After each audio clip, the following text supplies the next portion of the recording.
আমি আপনাদের সামনে একটি ছোট গল্প পাঠ করতে চলেছি। গল্পটি পাঠ করার আগে একটু মুখ বন্ধ করতে চাই। খুব ছোট গল্প, আপনারা একটু না শুনলে অসুবিধা হবে গল্পটা ধরতে। গল্পের প্রধান চরিত্র মানিক বাবু, পেশায় উকিল, কিন্তু ওকালতি ছেড়ে তিনি হঠাৎ গাছগাছালি নিয়ে মেতে উঠেছিলেন একটা খেলায়। সে খেলাটা কি না, বিরাট বিরাট যে মহিরুহ সমান বৃক্ষ, বট বৃক্ষ, আম গাছ, অশ্বত্থ, পাকুড়, এইসব গাছকে তার সুতীক্ষ্ণ বুদ্ধি এবং বিজ্ঞানকে প্রয়োগ করে বামন বানিয়ে রাখা। ছোট ছোট গাছ বানিয়ে তিনি সবার সামনে উপস্থাপনা করতেন। তার খ্যাতিও ছড়িয়ে পড়েছিল দেশ বিদেশে, অনেক নাম ডাক হয়েছিল মানিক বাবুর। কিন্তু আমরা জানি একটি গাছ একটি প্রাণ, গাছের প্রাণশক্তিকে দমিয়ে দাবড়িয়ে দলিয়ে পিষিয়ে তাকে বামন বানিয়ে রাখার যে নিষ্ঠুর খেলায় মানিকবাবু মেতে উঠেছিলেন, প্রকৃতি কি সেটা ঠিকভাবে নিয়েছিল? কি ঘটেছিল পরিণতিতে? এই নিয়েই গল্প বনসাই, রচনা চন্দন সেনগুপ্ত। শুরু করছি বনসাই। মানিকবাবু একজন ডাক সাইটের লোক। বড় বড় সভা সমিতিতে রীতিমতো ডাক পড়ে, কখনো সভাপতি, কখনো বা প্রধান অতিথি। ওকালতি ভুলে তিনি এক প্রতিষ্ঠিত উদ্ভিদবিদ। বাড়ির সামনে বিশাল প্ল্যাকার্ড, দিকে দিকে বনসাই ছড়িয়ে দাও, আর পেছনের অংশে রয়েছে তার বাগান। বনসাই শিক্ষার এক স্কুল খোলা হয়েছে। ছাত্ররা বেশিরভাগই ধনী। দূর দূর থেকে পয়সাওয়ালা লোক এসে ভিড় করে মানিকবাবুর বনসাই কেনার জন্য। মানিকবাবুর একটু বয়সও হয়েছে, বনসাইও হয়েছে বহু রকম। খুদে কমলা গাছ, খুদে কমলা লেবু নিয়ে দাঁড়িয়ে আছে, কোনোটা বা খুদে আম গাছ, কোনোটা 25 বছরের খুদে বটবৃক্ষ, কোনোটা 40 বছরের পুরনো খুদে পাকুড়, খুদে কৃষ্ণচূড়া। ওদের বেড়ে ওঠার প্রচন্ড শক্তিকে মানিকবাবু জোর করে বেঁধে রেখেছেন। এরই মধ্যে মানিকবাবুর মনে পড়ে ঝিনঝিনি গাছটার কথা। কি প্রচন্ড ওর বেড়ে ওঠার প্রাণ শক্তি! ও বারবার টব ফাটিয়ে দিয়েছিল ওর শিকড়ের জোরে, আর বারবার পরাজিত হয়েছেন মানিকবাবু। তার দম্ভ আর অহংকার কিনা ঝিনঝিনির কাছে মাথা নত করবে, তা কিছুতেই হতে পারে না। শেষে ধবলিকে ডেকে ঝিনঝিনিকে খাইয়ে দিলেন তিনি। এখন মানিকবাবুর নাম দেশ বিদেশেও বাড়ি দিয়েছে। বেশ কয়েকটা আন্তর্জাতিক প্রদর্শনীতে মানিকবাবুকে হাজির হতে হয়েছে। মানিকবাবুর দাম্ভিকতা আরো বাড়ে। মানিকবাবুর ছেলে সোমেশ সেদিন গাড়ি করে 4-5 জন ইউরোপিয়ান সাহেবকে নিয়ে তাদের বনসাই ফার্মে ঢুকলেন। কফি, কাটলেট, দামি ড্রিঙ্কসও এসে গেল। ওরা বনসাইয়ের ছবি নিচ্ছে, হিস্ট্রি নোট করছে, খুশিতে ওদের মুখগুলো ভরে রয়েছে। বেলা তখন সবই গড়িয়ে আসছে। মানিকবাবু ভাবছেন নিজের কথা, ছোটবেলার মানকে। আজ সকলেই সমীহ করে ডাকে, মানিকবাবু যদি একটু সময় দেন, ইত্যাদি ইত্যাদি। একটা তৃপ্তির আমেজে মানিকবাবুর চোখ দুটো বুজে এলো। এইভাবে কয়েকটা মুহূর্ত পার হলো। হঠাৎই এক আর্ত চিৎকারে মানিকবাবুর সুখতন্দ্রার ব্যাঘাত ঘটল। মুহূর্তের মধ্যে বাড়ির চারিদিকে ভীষণ হইচই কাণ্ড। নাতি অরুণাভ, বছর 3 বয়স হবে, দোতলা রেলিং থেকে নিচে পড়ে গেছে। ওকে নিয়ে সোমেশ সাহেব ও আরো কয়েকজন সোজা সবচাইতে নাম ডাকওয়ালা নার্সিংহোমের দিকে চলে গেছে। মানিকবাবুর বয়স হয়েছে, তাই তাকে নেওয়া হয়নি।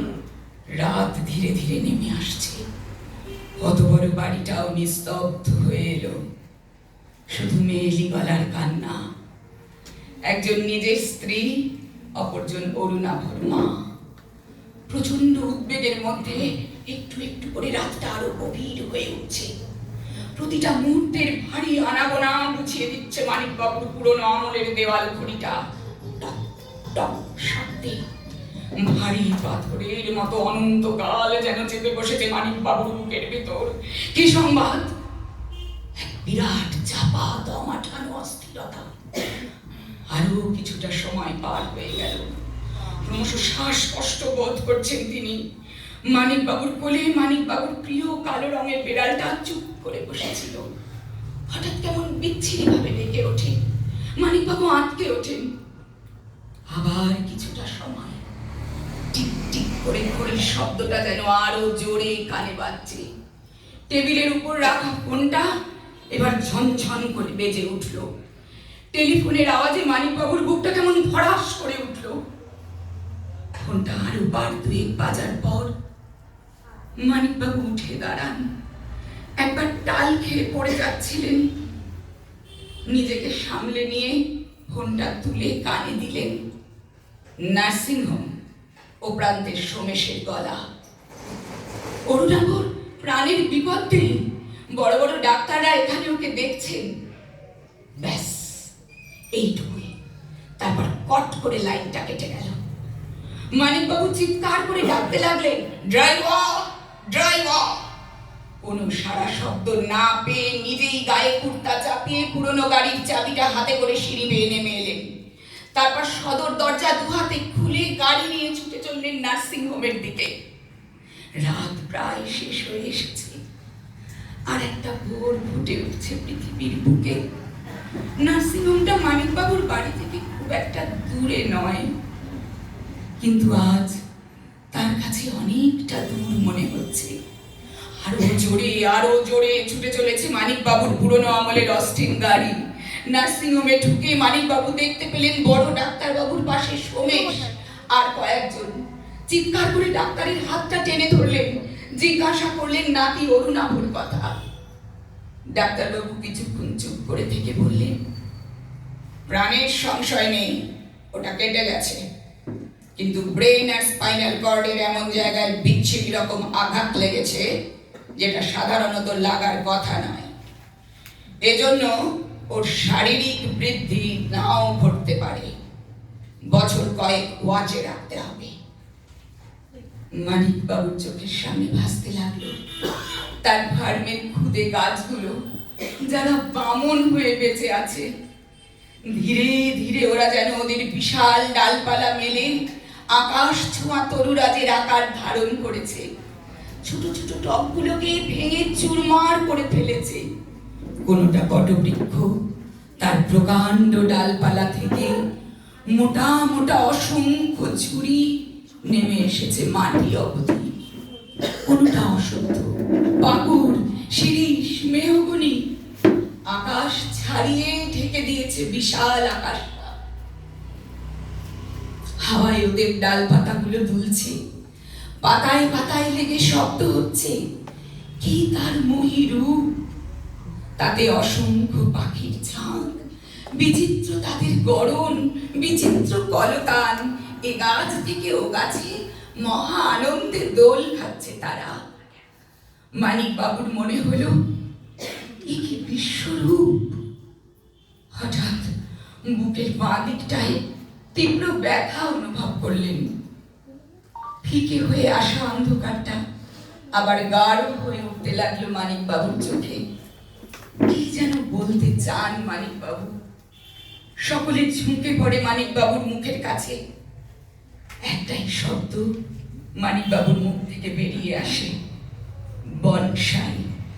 আলো আলো আলো আলো এই নয়নে প্রভু ঢালো।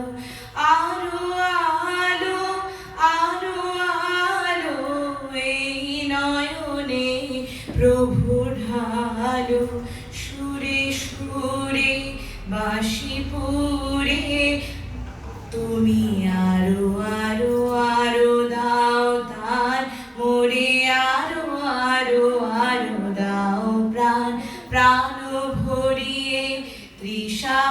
জড়িয়ে মোরে আরো আরো আরো দাও প্রাণ। নমস্কার।